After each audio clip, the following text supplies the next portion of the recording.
आपण बघत आहात आवाज कसमादेचा।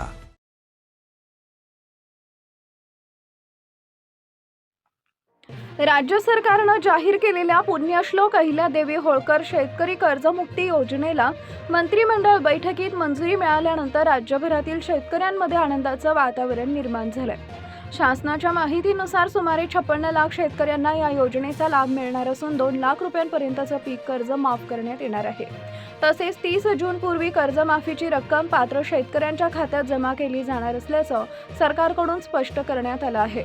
मात्र या योजनेत समाविष्ट करण्यात आलेल्या काही अटी व निकषांमुळे शेतकरी वर्गातील एका मोठ्या घटकात नाराजीचं वातावरण पसरलंय। शासनानं 30 सप्टेंबर 2025 पर्यंतची 2 लाख रुपयांपर्यंतची पीक कर्ज माफ करण्याचा निर्णय घेतला असला तरी काही पात्रता निकषांमुळे अनेक शेतकरी लाभापासून वंचित राहण्याची शक्यता व्यक्त होतीये। योजनेनुसार नियमित कर्जफेड करणाऱ्या शेतकऱ्यांना प्रोत्साहनपर 50,000 रुपयांचा लाभ देण्यात येणार आहे। तसेच 2019 मधील महात्मा ज्योतिराव फुले शेतकरी कर्जमुक्ती योजनेचा लाभ घेतलेल्या शेतकऱ्यांनाही प्रोत्साहनपर अनुदानाचा लाभ दिला जाणार असल्याचं सांगितलं जात आहे।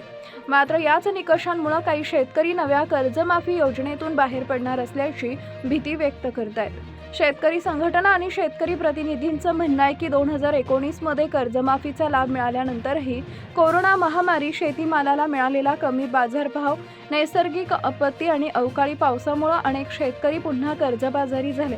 त्यामुळे जुन्या कर्जमाफीचा लाभ घेतल्याचा निकष लावणं अन्यायकारक ठरत असून या निकषाचा फेरविचार करण्याची मागणी जोर धरू लागली आहे।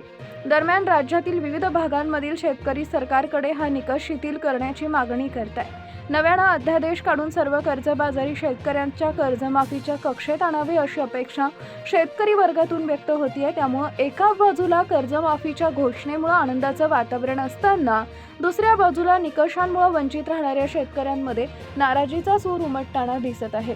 कर्जमाफीच्या अंमलबजावणी दरम्यान शासन कोणते अंतिम निकष लागू करते आणि वंचित शेतकऱ्यांसाठी कोणता मार्ग काढते याकडे आता राज्यातील लाखो शेतकऱ्यांचं लक्ष लागलंय।